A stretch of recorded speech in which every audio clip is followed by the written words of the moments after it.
అందరికీ నమస్కారం. నా ప్రాణమ పార్ట్ 90.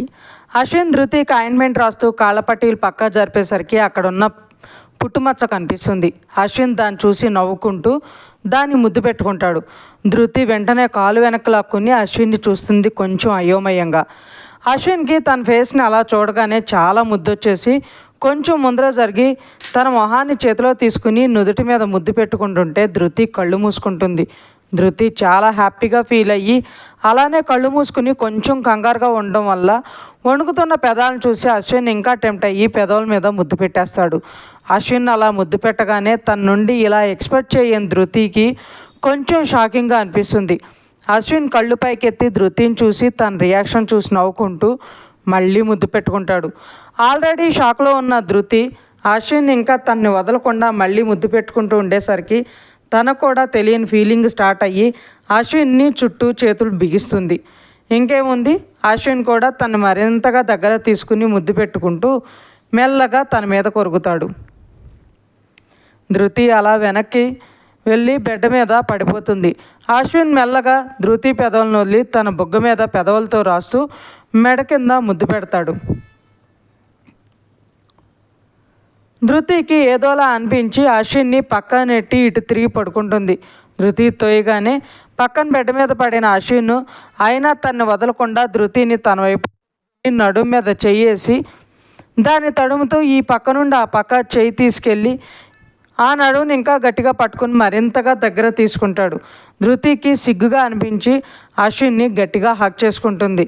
అశ్విన్ ఇంకా కాస్త ముందుకెళ్ళి చేకొంగు తీస్తుంటే ఫోన్ రింగ్ అవుతుంది. ఇంతలో ఫోన్ మోగేసరికి ధృతి అశ్విన్ మళ్ళీ మీదకి వరకుండా చెయ్యి అడ్డం పెట్టి ఆపి అశ్విన్ గారు కాల్ వస్తుంది అంటుంది. ఈ టైంలో అవసరమా ధృతి? మంచి మూడ్లో ఉన్నాను కదరా, నా మూడ్ని పాడు చేయకు అని అడ్డంగా పెట్టిన తన చేతిని పక్కా తోసి ముందుకు వెళ్తుంటే ధృతి వెంటనే అబ్బా అశ్విన్ గారు ప్లీజ్ ఫోన్ చూడండి, చాలాసేపటి నుండి మోగుతుంది అంటుంది. మోతే మోగనీలే, ఎవడో అస్సలు రొమాన్స్ సెన్స్ ఏం లేనివాడు అయ్యుంటాడు, అందుకే ఈ టైంలో చేస్తున్నాడు, మధ్యలో నువ్వు ఒకదానివి నన్ను డిస్టర్బ్ చేస్తున్నావు అంటూ ముద్దు పెట్టుకోబోతుంటే ధృతి ముందు చూడండి తర్వాత మీ ఇష్టం, మీరు ఎలా అంటే అలా అని పక్కా తోస్తుంది. అశ్విన్ దబ్బున కింద పడతాడు.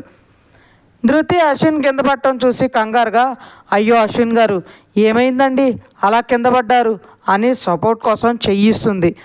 ఇంకా ఫోన్ మోగుతుంటే అప్పుడు అర్థమవుతుంది అశ్విన్కి తను ఇప్పటి వరకు కలకన్నాడని. ధృతిని చూసి నవ్వలేక నవ్వుతూ తన ఫేస్ చూడకుండా ఆయింట్మెంట్ రాయటానికని కొంచెం సైడ్కి జరిగాను కదా, అలా జరగడంలో బెడ్ మీద నుండి జారి కింద పడ్డాను అంతే అని చెప్పి బాల్కనీలోకి వెళ్ళిపోతాడు. ధృతి వెళ్తున్న అశ్విన్ని చూసి ఏమైంది ఈయనకి, కనీసం నా మొహం కూడా చూడటం లేదు, నేనేమైనా తప్పు చేశానా అని ఆలోచిస్తూ ఉంటుంది. అశ్విన్ బయట బాల్కనీలో ఉన్న ఉయ్యాల్లో కూర్చుని ఒరే అశు ఏంట్రా ఇలా మారిపోయావు, అసలు అమ్మాయి అంటేనే చిరా పడేవాడివి, ఇప్పుడేంట్రా చాలా రొమాంటిక్ కళ్ళన్నీ కంటున్నావు, ఇంకో 2 రోజులు ఓపి పట్టరా బాబు, ఆ తర్వాత నీ ప్రేమని ధృతి తెలియచేశాక ఇంకా కళ్ళెందుకు, ఇప్పుడు కన్న కళని కూడా నిజం చేసుకోవచ్చు, ఎక్కడితో ఆగే పనే ఉండదు. నేను ధృతి మా ఇద్దరు ప్రేమకి గుర్తుగా ఒక బుజ్జి పాప, అది కూడా మా అమ్మలా అందంగా, సంస్కారంలో ధృతిలా, చదువులో నాలా, అల్లరిలో అత్తలా ఉండాలి. ధృతి కూడా పాప కంటే నన్నే బాగా చూసుకోవాలి, నన్నే ఎక్కువ ప్రేమించాలి, అప్పుడే కదా నేను ధృతి చూపించే అమ్మ ప్రేమని, నాన్నలా నా ప్రేమను కూడా చిట్టుతల్లికి మా ఇద్దరి ప్రేమని నేనే చూపిస్తాను. నాకు నా భార్య ప్రేమ మొత్తంగా కావాలి. ఎంతలా అంటే చిన్నప్పటి నుండి నేను కోరుకునే అమ్మ ప్రేమని, నాన్న ప్రేమని, అమ్మాయి ప్రేమని అన్నీ నాకు చూపించాలి. తనకి నేనే ముఖ్యం అవ్వాలి, తన ప్రేమంతా నాకే కావాలి. లవ్ యూరా ధృతి అని నవ్వుకుంటూ తన గురించి ఆలోచిస్తూ అలానే అక్కడే నిద్రపోతాడు. నెక్స్ట్ డే మార్నింగ్ ధృతికి కొంచెం పెయిన్ తగ్గి తనే నడవగలుగుతుంది. కాకపోతే స్టెప్స్ ఎక్కడం వలన కాలు మీద కాస్త ప్రెషర్ పెట్టాల్సి వస్తుందని అశ్విన్ తన్ని ఎక్కనివ్వడం కాదు కదా, కనీసం దిగనివ్వడు కూడా. ఇద్దరూ టిఫిన్ చేశాక చిన్ను బర్త్డే కోసం షాపింగ్కి వెళ్దాం ధృతి, ఇప్పుడు ఎలాగో నీ ప్రాబ్లం లేదు కదా, తనకి నువ్వే సెలెక్ట్ చేయి, కావాలంటే నువ్వు ఎక్కువ ఇబ్బంది పడకుండా అక్కడ కూర్చుని చూసుకునేలా నేను చేస్తాను, అది ఎలాగో మనకు తెలిసిన వాళ్ళ షాపు అని చెప్తాడు అశ్విన్. అయ్యో, ఇబ్బంది ఏముంది అశ్విన్ గారు, నాకు ఇప్పుడు చాలా బాగుందండి, ఇప్పుడే వెళ్దాం పదండి అంటుంది ధృతి. హలో మేడం, ఇప్పుడు ఇంకా టైము 8:30, అప్పుడే షాప్స్ అన్నీ తెరుస్తారా? 11కి అలా వెళ్దాం, ఓకేనా అంటాడు అశ్విన్ నవ్వుతూ. ధృతి కూడా నవ్వి సరే అండి అంటుంది. అప్పటి వరకు నువ్వు కిందనే కూర్చో ధృతి, నేను వెళ్ళి ఆఫీస్ వర్క్ చూస్తాను, క్లయింట్కి ఒక మెయిల్ పెట్టాలి అని చెప్పి పైకి వెళ్తాడు. ధృతి టీవీ చూస్తుండగా తన ఫోన్ మోగుతుంది. ఎవరో అని చూస్తే అన్నయ్య అని కనిపించేసరికి ఒక్కసారి పైకి చూసి కంగారుగా కాల్ లిఫ్ట్ చేసి, అన్నయ్య ఎలా ఉన్నావు, ఎక్కడున్నావు అని అడుగుతుంది. బాగున్నా స్వీటీ, నువ్వెలా ఉన్నావు అని అడిగి, ఇక్కడే హైదరాబాద్లో ఉన్నారా అంటాడు దివిత్. అవునా, ఏమైంది అన్నయ్య, ఎందుకింత సడన్ విజిట్ అంటుంది. ఇక్కడ మనం ఒక కంపెనీని టేక్ ఓవర్ చేసాం కదరా, దానికి మనం 70% అమౌంట్ పే చేసి అగ్రిమెంట్ కూడా రాయించుకున్నాం. కాకపోతే వాటిలో ఏదో ప్రాబ్లం వచ్చిందని ఇక్కడికి వచ్చాను. అది సాల్వ్ అవ్వాలి అంటే కార్తీక్ యూఎస్ నుండి రావాలిరా, ఎందుకంటే తనే ఈ డీల్ని ఫైనల్ చేసింది అంటాడు. మరి కార్తీక్ అన్న ఎప్పుడు వస్తాడన్నయ్య? తను రేపు మార్నింగ్కి వస్తాడు, అందుకే వెయిట్ చేస్తున్నాం. దీని గురించి నేను ఈశాను ఇక్కడికి ఎలాగో వచ్చాం కదా, ఇంటికి వద్దామని కాల్ చేశాను అంటాడు దివిత్. ధృతి టెన్షన్ పడుతూ మనసులో ఇప్పుడు అన్నయ్యకి ఏమని చెప్పాలి, ఎలా తప్పించుకోవాలి అని ఆలోచిస్తూ ఉంటుంది. ఇంతలో దివిత్ పక్కన ఉన్న ఈశాను, వద్దు దివిత్, ఆ ఇంట్లో ధృతి ఒక్కటే ఉంటుంది, మనం అక్కడ వెళ్ళడం అస్సలు బాగుండదురా, నువ్వు అక్కడవే వెళ్తే ఓకే, ఎందుకంటే నువ్వు అన్నయ్య కాబట్టి బాగుంటుంది, కానీ నేను కూడా వస్తే చూసేవాళ్ళు తప్పుగా అనుకుంటారు అంటాడు. ఇదంతా విన్న ధృతి ఈశాన్కి ఉన్న మంచితనం సంస్కారంకి మనసులో తన్ని మెచ్చుకోకుండా ఉండలేకపోతుంది. అది నిజమే ఈశాన్ అని, సరేలే స్వీటీ, వెళ్ళేటప్పుడు నిన్ను అంజుని ఒకసారి కలిసి వెళ్తాను అంటాడు. ధృతి మనసులో ప్రస్తుతానికి ఒక గండం గడిచింది. అన్నయ్య ఎలాగో కాల్ చేసే వస్తాడు కాబట్టి ఈ లోపు ఇక్కడ ఏదోలా మేనేజ్ చేసి అక్కడికి వెళ్ళొచ్చు అనుకుని సరే అన్నయ్య అంటుంది. సరే స్వీటీ, ఉంటా మరి అని కాల్ పెట్టేస్తాడు దివిత్. ధృతి సరే అన్నయ్య అని కాల్ పెట్టేసి పక్క చూసేసరికి అశ్విన్ అక్కడ చూసి కాస్త భయపడుతుంది. ఎవరు ధృతి, కాల్లో అన్నయ్య అంటున్నావు, రిషినేనా అని అడుగుతాడు అశ్విన్.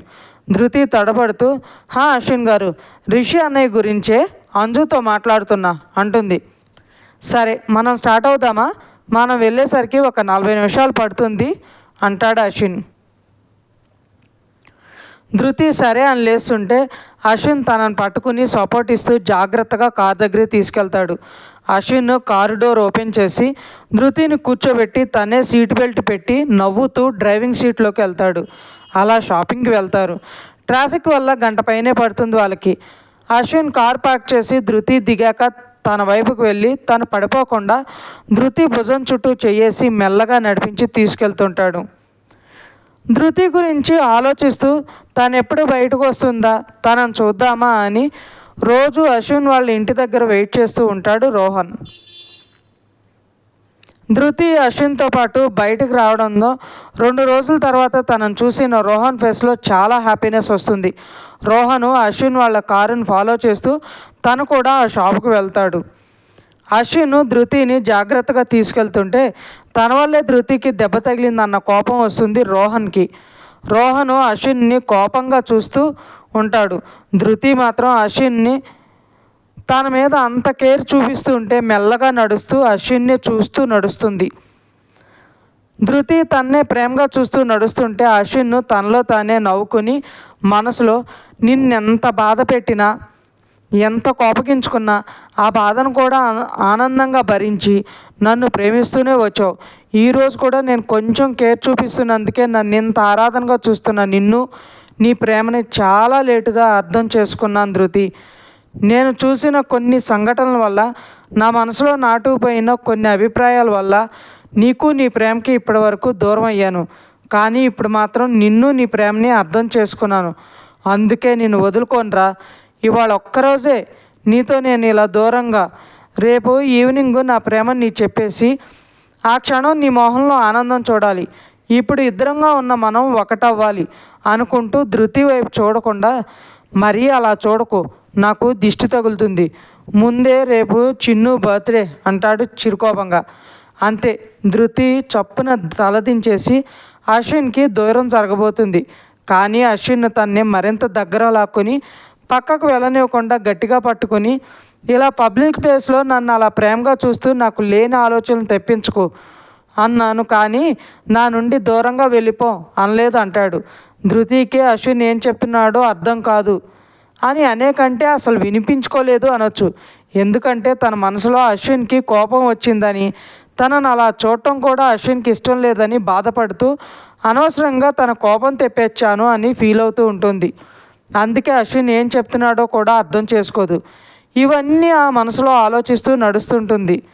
నేనేం చెప్పానో నీకు అర్థమైందా అంటాడు అశ్విన్ మెల్లగా చెవి దగ్గరకు వెళ్ళి. అలా నడుస్తూ చెవి దగ్గరకు వెళ్ళి మాట్లాడటంతో అశ్విన్ పెదవులు ధృతి చెవిని తాకగానే ఆలోచనలో నుండి బయటకు వచ్చి కొంచెం సర్దుకుని నడుస్తూ కంగారుగా, అశ్విన్ గారు అర్థమయ్యింది అంటుంది. ఇంత చిన్నదానికి ఇప్పుడు ఇది ఇంత సిగ్గుపడుతూ కంగారు పడుతుంటే ఇంకా నన్ను ఎప్పుడు దగ్గర రానిస్తుందో, మా బుజ్జి తల్లిని ఎప్పుడు కనాలో అనుకుంటాడు. వీళ్ళు అలా నడుస్తూ బేస్మెంట్లో ఉన్న లిఫ్ట్ దగ్గరకు వెళ్ళేసరికి ఫుల్ రష్గా ఉంటుంది. చాలామంది ఇరుక్కుని మరీ వెళ్తుంటారు. ముందే వీకెండ్, సో ఇంకేముంది, అందరూ షాపింగ్ కోసం వచ్చి లిఫ్ట్ గురించే వెయిట్ చేస్తుంటారు.